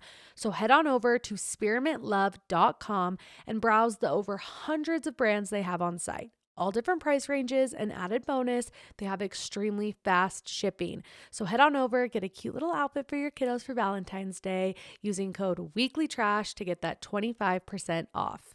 And thanks again, Spearmint Love, for sponsoring today's episode. Which means we get to share the things from this week. Yes. And pull out your list. I wrote down some stuff. You had a 3-year-old birthday party, which at that age, it's like a family. Yeah, occasion. We just did like family dinner, got like dinosaur cake. Yeah. Stuff. Like dinosaurs. It's so funny because my other 2 girls are like super feminine, girly. And Pippa is so like on the other side. She's our little tomboy. Do you guys go to the dinosaur museum? No, we haven't taken her. We need to take her. Am I a bad parent? Oh my gosh. Well, my kids live there because when I podcast, I'm like, go to Thanksgiving Point. Yeah, it's great. Go have fun. We go to like Airborne, go do something. Yeah. I feel like we go to like the Curiosity Museum. But I just don't think to go to that dinosaur one gives me anxiety. Are you kidding? It's the best. I'm so scared I'm going to lose my child. That's true. I want to put an air tag on them. It's terrifying. Like the dinosaur museum. There's like all these different levels. Like, I'm going to go in this tunnel, Mom. And it's like, well, where does it exit? Like, where are you? What do you mean you're going in a tunnel? So true. But it's cute, like the little towns and stuff. It is cute. Yeah. But it's so much easier to lose them. Yeah. Where the dinosaur museum, you just follow the trail. Yeah. And they're actually building like a whole new entrance. Oh, they are? So maybe wait to go. Cute. Because they're like redoing the entrance. Yeah. But we love the dinosaur museum. Okay, I need to go. Museum. It was kind of weird because I like didn't have a toddler for a sec. I had like a newborn and then like kids. Yeah. And so now I'm like entering that like toddler land again where my older 2 are at school. So thanks for bringing it up. That's kind of a fun idea. That's actually a fun place to be in because you get that quality alone time. Yeah. So Pippa's the only one home. Lucy and Greta go to school all day and it's like preschool. So I'm at home with her all day, which is great and crazy. I can never get anything done. Well, and I'm sure she would prefer if her siblings were home because they probably love to entertain and play. Or do they fight? No, they play. They play? Big time. That's nice. Yeah. That's nice. Yeah. My kids are frenemies. Yeah. Well, it's Lucy and Greta that are frenemies, but then Pippa's like the closer in age. The closer in age, the more it's like butting more heads. Friction. Yeah. So what was your week like? Let's take it out. Yeah. So it's good. I've been like reflecting on New Year's resolutions, which I'm not a resolution gal. You're not? No, I'm usually like, okay, too much pressure. It's just another day. Like I don't want to do all this crazy stuff, you know? But Brad challenged me to come up with a word for the year. And I came up with the word abundance for the year. I love that. And I just feel like for so long I've been operating on fear and like fear of loss. And like if I get a babysitter, like I'll hurry and like get the job done as fast as I can. I hate you don't want to miss anything. Yes, and I hate inconveniencing people and like my fridge is empty. Like I feel like, you know, I don't feel worthy to like be like nourishing myself with like good food and like I just put myself last. Yeah. And so, and same with like work and stuff, I get stressed. Yeah. And so I was like, you know, my word for the year is abundance in all things. Like I want to abundantly have our fridge stocked with fun snacks, food, healthy food, abundance in time, you know, abundance in work, you know, like just because somebody else gets a job doesn't mean you're not going to, or, you know. There's plenty to go around. Yeah. So abundance in all things, I think baby. That's my word too. Yeah, let's do it. Let's do it. Abundance. 2024. I feel like I did that one year. I had a word and it was patience, and I realized I have none. So I was like, isn't that something we're all working on always? I need a different word. I'm like 2 months in. I'm like, screw this word. It's not patience. Nope, not me. I'm not a patient girl. Love it. But abundance, I can get behind abundance. I love but that. I was like, Brad's like, does that mean you're like going to go spend all the money? Maybe. Like, yeah, we have an abundant amount of money. Abundance, babe. The more you spend, the more you make. Yes. That's what I tell myself. If I'm not making money, I'm spending it. It's dangerous. It's a problem. Amazon. The internet, it makes it so easy. You can just, and you don't even realize how much you spend until you look at your statement at the end of the month. I know. And you're like, oh, every $10 Amazon purchase adds up. Oh, yep. It's not just $10 anymore. It's not free because girl math is $10 is free. Did you get the Amazon credit card though? No. We just got it. But we like our Amex. Do you have an Amex? Oh, no. See, Amex. Yeah. Okay, that actually shocks me that you don't have an Amex since we travel so much. We have Capital One. It's amazing. Okay. I feel like there's Capital One and there's Amex. They have really good travel benefits. But we also got the Amazon one, and the rewards are crazy fun. Like, really? You all of a sudden get like $300 of credit to like spend on whatever. I'm like signing up. I'm like, okay. It's fine. Just add it to the feels tab. free. It's girls math. It really does feel math, free. It feels free. Girl math is like, it's accurate math. It's true. Like the cash that's in my car, that's not linked to anything. It's like that is money. Under the radar. Like if you return something and you get a gift card, free money. Yep. Or I went for my birthday, we went to Louis Vuitton, and the bag that I was looking at possibly getting, which I didn't. Why did you not get it? I was financially responsible. Yeah. Because I already bought a bag when I went to New York a little while ago. Okay. And it's like, I don't need an abundance amount of bags, but maybe I do. Mm-hmm. But the bag came with like a little wallet inside. And I was like, girl math, I just got a free wallet. Yes. Like I could even sell the wallet separately. And then I could pay for the bag. Make money, right? Like girl math. And my friends are like, that makes sense. Yeah, that adds up. My husband would be like, you're psychotic. Like, no. They don't get it. They don't get it. They don't get it. Okay. So abundance. Love that. What else from the week? Do you watch shows? Yes. Hold on. I wrote down some things. What's a week in Hailey Devine's life? Yeah, it's always different. Like, honestly, I feel like it's like either like mom mode or like work mode. There's no such thing as balance. Every day is different. No, Agreed. And Brad and I, it's so fun because we co-parent. And so like some days he's like full on dad and I'm full on mom. So every day is different. And like, I feel like the jobs that we get are so all over the place, like all over the spectrum. All over the country. Well, they're all over. No, but like, on our day to day, you know. Like, so I'm gonna be in Germany. I'll be back. See you later. Bye. But yeah, so a day in the life, it's kind of hard to like narrow it down because it's always so different. Yeah, but typically it's either like Brad or I like taking turns working. One of us takes the kids to school. We do carpool with my brother, which is nice. We live close. We live like all close. Yeah, we're like 3 streets away, and then yeah, I've been trying to figure out like what to do with Pippa because I keep going back and forth being like, okay, I want to like keep, like get our YouTube videos going again and everything. But like the reality is it takes so much time. YouTube is a whole other thing. It is. It's a whole beast. And so I keep going back and forth. Like, do I want to put her into preschool year early so I can get work done? Or do I want to like save her this time?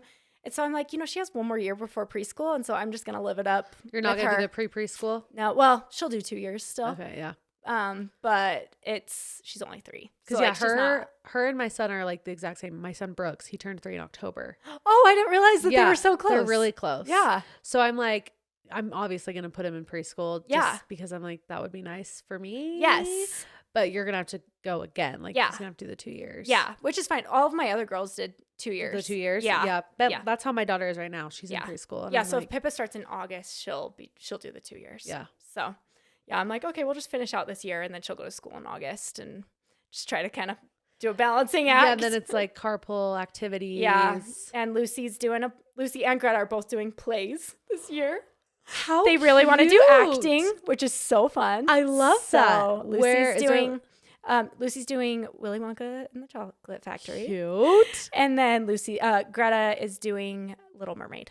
So that's so fun. Lucy just got her costumes this week and they're hilarious, like Oompa Loompa and stuff. Oh my gosh, that's amazing. So it's fun. And having to learn lines, that's impressive. Yeah. So and that's like a really good skill to have. Yeah. Well, I even think like getting just like on stage in front of people and getting rid of the stage fright and just. So that's like one of the cons of like being put, is like being able to do those type of things. We still travel, but like not nearly as much as we did when they were little, Yeah, because now they have things. Yeah, you kind of have to choose one thing or another, Yeah. So it's Love good. That. I'm trying to think of like what shows. Oh my gosh, this is what I was going to mention. I was listening to your birthday podcast. Oh, love. Are you a blankie girl? So am I. I'm a blankie girl. Is your blankie your baby blanket? Not anymore. Same. Look at us. A maid threw mine away because she thought it was trash. No. Because it was literally a rag. Yeah, mine's a little rag, but it's like in a keepsake box, like somewhere. So what do you sleep with? And so it's actually really weird because it's like some blanket that was from Brad's family's home. It's like some blue Tommy Hilfiger, like random blanket that he brought down when I was living in down in Provo before his mission. And then it stayed at my apartment, and then it just became my blanket. But before that, I had like blanket number, like my other blanket I've had 4 blankets. Yes. Yeah. I had my The original, evolution. the original. Yeah. Well, first it was a pillowcase. I had a pillowcase. When you were like a baby. I was a baby, and we left it at a hotel. That's devastating. And I remember my parents tried Only to replace blanky it. people will. No, only blanky people get it. No, like I remember when I was little, I would have a fear that my house would burn down and I wouldn't be able to get my blanket out. Like, that's me. Love my blankie. Yes. I take it everywhere. And you smell it too. The smell. It like smells like home. And like I wash it obviously because that's disgusting, but not often. But like a fresh, like it smells like pheromones of like home and like I always have to wash it after a vacation because then it smells like the hotel. It smells and I'm like, no, this is not my home. Yes, Like, you want it to smell like fresh laundry. Blankies, and my kids are blanky they kids are too. Yeah, mine are not. Really? Yeah, isn't that funny? But I am. I love my blankie so much. That is so funny. I feel like I've met other blanky people. I think but we're but they don't like smell it. Like no, I smell mine. Like mine has to be on my face. Yeah, I it's my pillow. Yes. Like I don't need a pillow, I just need my blankie. Yeah. Because mine's like a knockoff minky kind of blankie. Yeah. And the front of it had like a fabric, and the fabric's all gone now. And now it's just like the minky part. But isn't that the best? When And, it's a little worn. And I just like roll it up and I'm like yes, it's the best. Smells like home. I love it so much. I love it so much. Tell me this though. Do you ever smell, or did you ever? I've like kind of gotten out of this habit, smelling your sleeves. Oh, I used to do this all the time. All the time. And people are like, do I have stinky breath? Yeah, no, it just smells like home. Yeah. It has like a scent. Like I can't explain it. And then another weird thing. Do you ever smell your husband's t-shirts? Or they're going to say, do you smell your farts? I'm like, yeah. Yeah, I smell my farts, Hailey. How weird do we want to make this? No, but it's it's almost like a their pheromones or whatever. Yeah. I like a term of endearment. Like when I'll smell his shirt, or like when we travel, I don't travel with my blanket because it's too big. Oh, you don't? No. And so I always have to sleep with one of Brad's shirts. And I panic if I don't have it. Oh, I take my blankie everywhere. Like I don't care if I have to bring an extra suitcase. It's probably the size of that. Oh, okay. So it's like a travel size minky looking blanket. Yeah, so it could fold up fairly small. But I look back at when I met my husband, and we had like sleepovers. Like we weren't goody goods. We had sleepovers, and I would bring it. I'd be bring the blankie. Like, let's make out and derp, and then I'm gonna snuggle my blankie. And it's raggedy and gross, and you're probably like, who is this woman? That's how you know you found the right person. No, he was fine with it. He was fine with it. He had to love he loved the blankie too. And it's funny because I'll be like feeding Banks before we go to bed. Yeah. And so he'll get in bed first, rude. And I'll be feeding Banks, and then I'll come into our bedroom, and he's snuggling my blankie, and I'm like, stop it, me. No, that is mine. No. Absolutely not. No, he secretly loves my blanket. Oh, too. I am territorial with my blanket. So if my kids are sick and they like want my blanket, I'm like, you don't understand that this is a labor of love that I'm letting you snuggle my blanket right now. You'll get your smell on it. And yes, exactly. Like I don't smell my husband's clothes because like he's sometimes stinky. Yeah. But like I like to smell his armpits. What? That's a thing. Women like the smell of their husband's armpits. No. I'm always like, give me a whiff, and he's like, you're a freak. Get away from I'm like trying to think. I'm like, yeah, I guess deep down, like, because it's not like Brad's cologne that I'm smelling. No, it's like pheromone-y, used t-shirt. No, you would probably love his armpit. I'll give it a try. Like whenever you snuggle and like his arms around, just like give it a little bit, and you'll be like, oh, I like that. I like the smell of that. Of course, it has to be mixed with deodorant. Like I don't want like straight BO armpit. Yeah, but like I like the smell of my husband's armpits. Yeah, and I like the smell of blankies. You know what else I like? What? Is the smell of baby breath. Farts. Just kidding. Let's be real. I mean, baby breath. Baby breath. Especially like morning breath. The spit up smell almost. Mm-hmm, like I could eat my son. Yeah. He's 7 months old and he still like spits up sometimes. And I will take his dirty clothes and I will literally just and you like rub it on your I decided I want to come out with like a baby breath candle where you send in a sample of your baby's spit up. That's $1 million idea. Right? Yes. And they're called baby breath candles. Yeah. And then you could always save the smell of your baby. Maybe like gross and cute. I'm like, I don't know. I don't know how I feel about this. Like in 20 years, you pop open the candle and you're like, this smells like mildew. This is mold. This is where the mold is coming from. in the hole. And the parasites. Just kidding. It's your kid's spit up that you've saved for years. Yeah. No, hilarious. I love kids spit up. It's weird. Do you get cute aggression? Oh, big time. I get it so bad. Big time. I get it so bad. And even with my puppy. Yes. I'm like, why am I like that? I just want to. My dog's paws and ears. Yes. I'm like, just so cute. But like I make the weirdest noises. I had a TikTok that kind of like went low-key viral because my cute aggression noises sound like a dog toy. Stop it. I need to find this. Like I literally like and Carly hears it all the time because when my kids come home I'm always like and I'm That is hilarious. Like I make the weirdest noises. And my kids, I'm not to that level. I'm more like I want to eat you. Oh no, I'm making the weirdest noises. My kids are gonna grow up thinking I'm a freak. They're gonna be like, Mom, like I'm gonna pick them up from school and be like, how was school? Yeah. Literally, I'm a freak. I'm a freak. Funny. That's actually part of my personal trash is I do this thing. I have a problem. I don't do it when I'm in one-on-one conversation. Yeah. But if let's say I'm watching somebody else have a one-on-one conversation, I mouth what they're saying. Like I don't know. I can't control it. No, that's literally. How do you know what they're gonna say though? I don't know. Or not even like what they're saying. Yes. I'll have to share this video. It's so embarrassing. We went to Benihana's for my birthday. Yeah. And the guy that was like cooking, I was watching him, and my friends were watching me watch him because they were making fun of me because I was like, I was just like. No, I like couldn't control my mouth. And there's this video where he's blowing in a whistle. The guy's blowing in a whistle, and my friend pans over to me, and this is my face. No, like blowing, like so embarrassing. I'm like, what is wrong with me? Like, do I have a problem?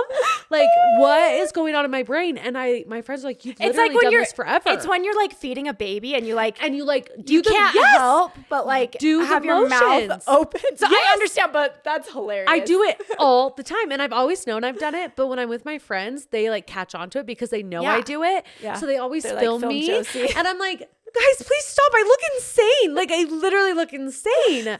And I'm just so embarrassed. I need to know if anybody else does this because that is so funny. My friends make fun of me so bad, which I love. I love when my friends make fun of me. If you don't make fun of your friends, you're doing it wrong. Like, no, absolutely. Like you have to be able to make fun of your friends and be able to laugh at yourself too. If you can't laugh at yourself, I don't want to be friends with you first of all, because like that's boring. That's a boring life. That's boring. No, but every time they do it, like I laugh too. Like I pee myself laughing at myself. I'm like, that is so embarrassing, but I love that it brings joy into other people's lives. Yes, exactly.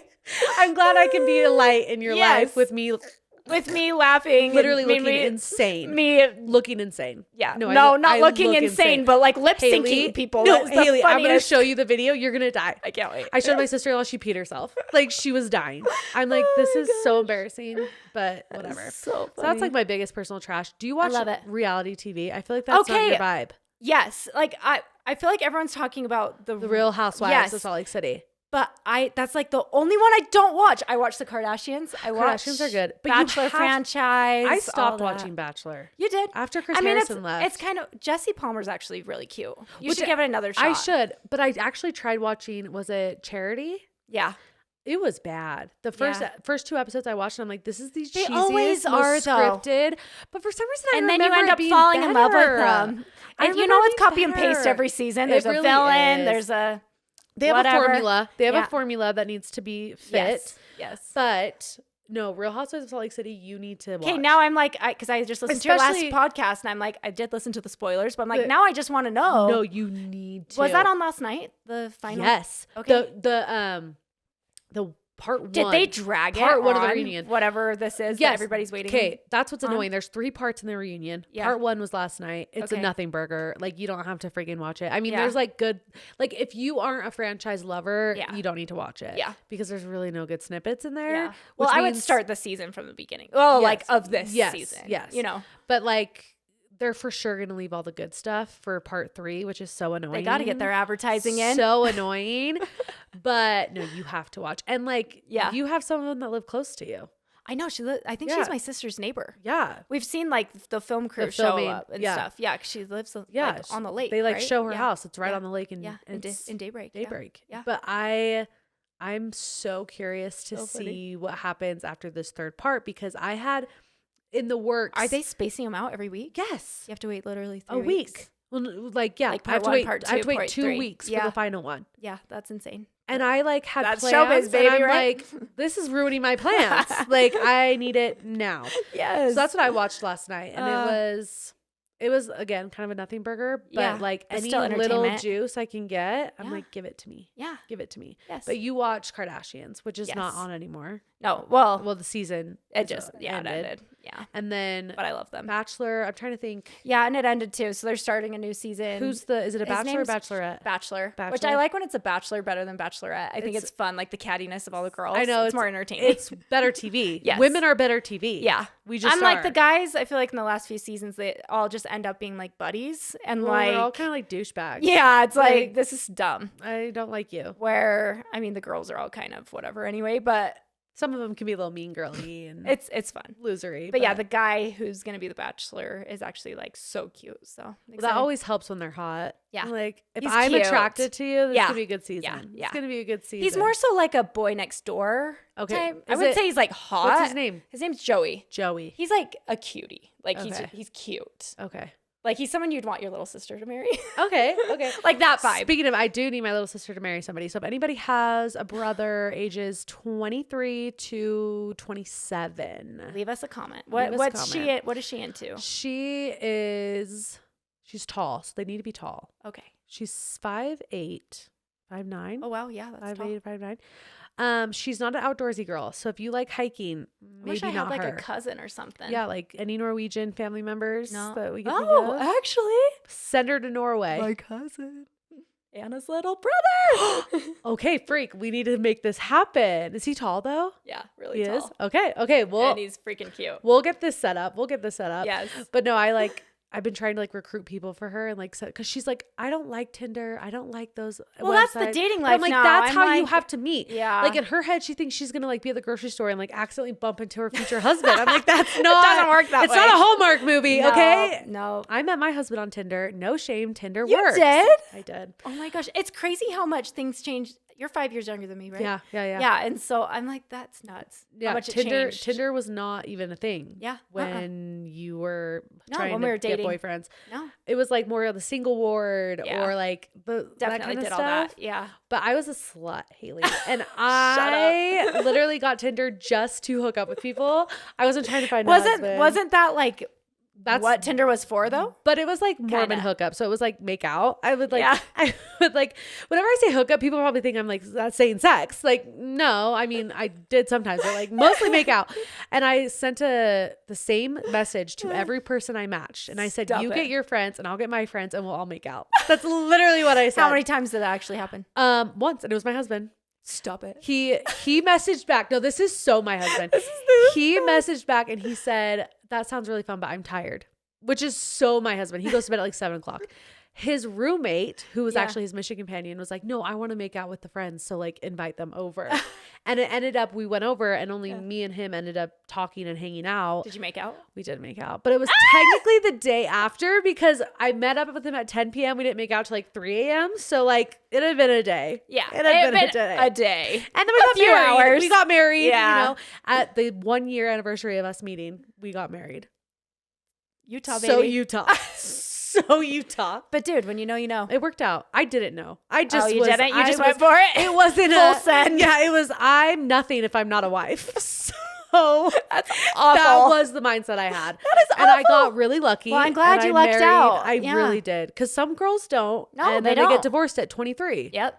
Which is yeah. way too common here. Yeah, it's way crazy. too common. Yeah. I lucked out. Jesus was looking out for me. He was like, Jesus, take the wheel." you need a good guy. And I got lucky and I ended up marrying a good guy. But I really was just like, I need to get married. Yeah. I wasn't in college. I didn't have a career. I had nothing Yeah. going for me. And I'm like, I'll just be a wife. That worked. That worked. It worked. And it worked. Here we are. Here we are. That's Any more trash amazing. before Trash Topic Can? Any other things Oh, you need to talk about? Yeah, no, I think, You've let it out? yeah. You let it out? You're ready? I'm All ready. right. Okay. Trash Topic Can is brought to you by Road to Baby. Did you know that 1 in 8 people in the U.S. alone struggle with infertility and have difficulties growing their family? The team at Road to Baby understand the pain and frustration that can come with infertility, and they are there to help you navigate that often bumpy road to parenthood. Road to Baby is a surrogacy, egg, and sperm donation agency based out of San Diego, California, who connects those in need with surrogates, egg donors, and sperm donors to help them grow their family. Road to Baby believes in fairly compensating those who make these dreams of parenthood come true. First-time surrogates working with Road to Baby receive a minimum of $56,000 for their incredible dedication. Egg donors are generously compensated at $10,000 per donation, and sperm donors each earn $5,000 for their first donation. If you've ever considered becoming a surrogate, egg donor, or sperm donor yourself, I encourage you to reach out to Road to Baby. You have the power to change lives and make parenthood dreams come true. And wait, there's more. If egg, surrogacy, or sperm donation isn't for you, but you know someone who might be a perfect fit, you can earn $1,000 in referrals for egg and sperm donors and $6,000 or more per surrogate referral. If you or someone you know is struggling with infertility, remember that you are not alone. The experts at Road to Baby are there to help you navigate this often challenging path to parenthood. Their experience and guidance can make all the difference in your journey. Road to Baby exists to help growing families and creating a life-lasting connection and making dreams a reality. If you're ready to take that first step or just curious to learn more about the process, schedule a free consultation with Road to Baby. Visit www.roadtobaby.com. ROADTOBABY.com. TRASHTOPICAN is also brought to you by the Studio in Draper. The Studio in Draper is a venue for weddings, parties, corporate events, anything in between. It is the old Draper High School that was originally constructed in 1912 and serves as a historic landmark for the Draper community. Over the years, it has undergone various transformations and was restored in 2016. The building's features have exposed brick, original floors, and elegant finishes. I had my weekly trash party there, so if you went, you saw it firsthand how open, functional, and pretty the space is. Not only that, but they have all the table, chair, and linen rentals that you need, and will work with you to make sure the space is equipped with your wants and needs to make it ideal for whatever event you are having, a company party, wedding, a fun birthday, or anything in between. So go follow the Studio Draper on Instagram and head on over to thestudiodraper.com to book your next event. Wait, I'm nervous. There's only 3 in here. Okay. So your chances of getting a naughty one are not very high. Okay. Let's see. And if you get a naughty one, we can always pull another one. Okay. When have you felt the most insecure? Ooh, that's a good one. Got to think about that. Definitely not like when I was a kid. I was definitely the girl that was like confident. So confident. Even in high school, like I was the annoying girl in the assemblies, like making a fool out of myself in like a onesie leotard, like dancing, like don't care. I have never cared about what anybody's thought of me. Probably like in my adulthood, which is crazy. I think it's like social media brought out my insecurities because I was so used to always being like the fun friend and this, that, and the other. And then suddenly you're on a platform with like all of these other people who are like cooler and better than you and other things that it like, or at least how you feel they are. Yeah. Like I suddenly felt like super insecure. Like, oh my gosh, do I even like call myself a professional videographer when like these other people are amazing? And so anyway, I would say, it was probably like my mid-20s that I kind of went through like a stage where I was like super insecure, where I would like film stuff and then be like, okay, I need to like re-record that because I said that thing weird, you know? Yeah. So, yeah. My most insecure I've ever been is anytime I'm pregnant. Yeah, that's a good one too. Anytime I'm pregnant, my mental health is, I feel so insecure. I just want to crawl in a hole. Yeah. Do you think it's like the hormones or what? I don't know. I think it's the hormones and it's how much I change physically. Yeah. I'm not like, oh, she's just a bump. It's like, oh, her face is different. Like, oh, that's me too. My nose. Pregnancy nose is a thing. I was looking at videos because I actually told a girl the other day because I thought I was done having kids. I thought I was done at 3 and I told somebody the other day. I was like, actually, I think I'm going to have one more. Then I went and looked at photos of me pregnant and I was like, I take it back. I can't do that again. Like, I can't put myself through that. Like, I love myself too much to do that. But then I also think I probably will have one more. I don't know. Yeah. But I'm like, pregnancy is where I'm just so insecure. I'm so insecure.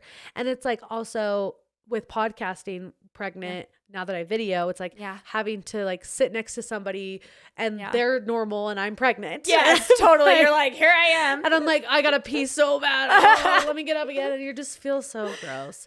But speaking of insecurities though, I remember, I want to say maybe it was like 4 years ago. Yes. You posted and you were saying how somebody had messaged you and was like, if you've ever been interested in Botox, and you're like, no, I've literally never been interested in that. Like that would be really hard. Yeah. I've always been interested in Botox. Well, I have Botox now, so. So they got to you. But I had to come to my own terms. Yeah. Right? Like, it's doing stuff for yourself. Because that would be hard. Like, all of a sudden, all these people are like nitpicking things about you that you're like, what are you talking about? Yeah. Well, definitely there were like things that surfaced about me that I didn't even realize about myself. Yeah. You know? Yeah. Like that, for example. Oh, do you want Botox? It wasn't the Botox thing. It was filler. Like, it was like, we can fill in like all under here. We need it, you know, like your face is so. It's drowning out. Yeah. And so, but now I look back and I'm like, oh, it's just some girl trying to build her business. Yeah. And like. Well, that's how they make money. Yeah. So I'm like, I get it. I get it now. But at the time I was like, that's so like rude. Offensive. Like, don't tell me that I need work done. No, you know, and I haven't even thought about it myself. Yeah. You know, I used to go somewhere. I don't go there now because every time I went, I was like, okay, I'm leaving feeling like garbage. Yeah. Because it was like, oh, well, yeah, we definitely should need to do this. And it's like, okay, that's $2,500. Yeah. Like no one has the money to just do that. Yeah. And you have to, and it's like, you have to keep on top of it. Yes. It's not like a one-time done. It's not like a boob job. Yeah, like, exactly. It's something you get done. Yeah. For the rest of your life if you do it once. Yeah. And finally I was like, you know what? I feel worse about myself when I'm here. So I'm going to go find somebody else. Good for you. Who's like just going to do what I asked them to do. Yes, totally. Do what I want for me. Yes. And don't tell me the several other things that I should fix about myself. 100%. Like, I was never insecure about like the necks in my the lines in my neck. Yeah. And then she's like, well, we could definitely do some microdermabrasion and some blah, blah, blah, blah. And I'm like, okay, so 10 grand later, I might not have these lines on my neck. Like, no. And I've never even noticed them before. I've never noticed them. And now, thank you. I look in the mirror and I'm like, do I have a choker on? Nope, it's the line in my neck. From looking at my phone with my double chin all day long, now I have lines in my neck. I'm like, no. Why did I never even notice that though? We all age though, baby. All age, and we should age gracefully. No, but I think, like I am like so not opposed to like you do what's best for you, but you have to do it for yourself. Like I was like so flat chested my whole life. Like I literally remember being in 9th grade, like praying for boobs. Please. I was like, Heavenly Father, please. I just want boobs. I'm maturing in other ways, but this isn't happening. I really want boobs. And it just never happened. Like I was always so flat. Like our honeymoon night, bless Brad's heart, he was probably like, like, oh, we're the same. Yeah, we're the same. Like the bra hits the floor and it's just the same. Like, is that your back or your front? You're like, those are nipples. Yeah. Not zits. Little mosquito bites. Yeah. But yeah, like I was so confident with it. Like I really didn't care. Like I would do social media posts and stuff like in like a totally flat like workout gear. Like I really was not insecure about it. It wasn't until when was it? It was like after I had Lucy. I just had such a hard time nursing her. I had to like pinch and like get whatever skin you could. Yes, to like nurse her, and I always had a sore back, and like anyway, it was so unlike me, but I was like, a boob job. Yeah, I was like, I want to do this for myself. It was weird. I had this dream that I was like snuggling a newborn baby, and I had like a bosom, and I was like, that is like not my body, you know. And I did it. And it was like the best decision I ever made. Yeah. And did anybody notice? No, not really. Well, you're like, maybe. Brad noticed. Yeah. I didn't go super big. I mean, I'm still like a B, but like. But just to have something. But like I did it for myself and like I made that decision for myself. You know, like I think that's different than like somebody approaching you and being like, hey, you need to want this? Get this done, blah, blah, blah, you know. Okay. Yeah. I do actually. You're right. Yeah. No, that's incredible that you made that decision and you're like, I'm going to do this But I think a lot of people are like, oh, you were so insecure about being so flat. And I'm like, dude, I wasn't. I just had a dream that I had tits, I just wanted to feel like feminine. No, you know? For sure. Like I just wanted that side of me. I wanted clothes to fit me that way. I want to be able to like cuddle my kids and like have a pillow. Yes. A little pillow. Yeah. Was breastfeeding easier after you got so much the job? easier? Was Isn't it? that crazy? I feel like there's a stigma that's like you can't breastfeed wait after, until you have kids, and they've actually like settled and like they feel and look so natural now that I forget that I even had them done. Yeah. So see, I got a breast reduction. I had the opposite. Okay. problem. Yes. I was like, get these off of my body immediately. When did you do that? After my second. Okay. Yeah. Because breastfeeding was so hard because they were so big. I was literally suffocating oh my gosh. my children. Yeah. And I have a video of me breastfeeding Brooks. Yeah. And I kid you not, Hailey, my areola was bigger than this microphone. You're kidding. They weren't pepperonis. They yeah. weren't tomatoes. They were freaking pizzas. Pancakes. They were pancakes. They were my whole boob. My whole boob was an areola. The whole thing. And I was like, I'm more self-conscious about that than I am like the actual big boobs. Yes. Because like I couldn't wear anything like the cute little swimsuits. Yeah. My nipple would show. Yeah. And so that's crazy. It was wild. And then they got so big and they were so heavy. And I was like, did you have back issues? I did. I didn't have like super crazy back issues. Yeah. And I think it's because I was mostly skin. It wasn't breast tissue. Got it. Because when they did the reduction, he was like, you don't have a ton of breast tissue. It's mostly skin. Yeah. So he's like, I'm not sure what size you'll be after we take it all off. Yeah. Luckily, I'm still like a C. Yeah. So I had a decent amount. Yeah. But there was so much skin. It was disgusting. It's crazy. And I did it for me 1,000%. Yeah, that's the thing. Caleb didn't care. Yeah. Like, nope. I was like, no, I have to do this or I'm going to go insane. Yeah. And I was hoping that since I got the reduction, breastfeeding would be easier. Yeah. Because my boobs would be in the right place and my nipple would be in the right place. Was it or was it? I got mastitis literally as soon as my milk came in because I didn't have enough ducts? Yeah, ducts for the milk to come out. Oh, shoot.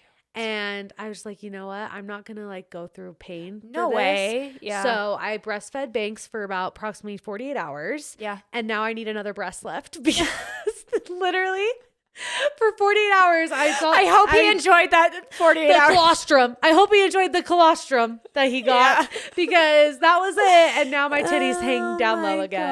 So it's fine. I'm gonna go to a doctor and get it figured out. It's fine. But I definitely think a boob job can give you so much confidence, whether it's a reduction or implants. Like it's crazy and you can love yourself before and love yourself after. Yeah. And I think that's like the stigma is like, oh my gosh, they got this done because they were so insecure and blah, blah, blah. And it's like, no, I wanted to do that for me. Yeah. And that's okay. You know, and if you are insecure too, that's okay. And too. and that's fine too. Yeah, exactly. Like, just do what you want to do. Do however you're going to feel good. I will say I have the funniest, she's probably listening to this and I need to block her. This woman wants me to send her a picture of my tits. I have told, because I am like so open. I'm like, I will show, like, Hailey, I would flash you right now. I have shown multiple people my tits on this podcast. And not like while we film, but after. Yes. And I've just been so open about my reduction. And I had this person reach out to me because I literally posted my before and after, but I covered the nipples. Yeah. Because so many people were asking for it. Yeah. This girl messages me and she's like, can you send me one without the nipples covered? Why? And I was like, no. And she goes, well, you've said on the podcast that you would show anyone. And I was like, maybe in person, but I'm not giving you a digital footprint of my nipples. Every week she messages me. I've had to restrict her account. Are you sure this is a woman? I'm not sure. That's the problem. Catfish. And you're being catfished. Literally. And every week she's like, have you changed your mind? And I'm like, no, you freak. I have not changed my mind. I'm not going to send you a nude. What is her name? I don't even know. I think it's like, we need a blaster. It's like Janessa or something. If you're listeing, Janessa, I'm not sending you. She's not sending you. I'm like, I sent you enough. Okay. Use your imagination.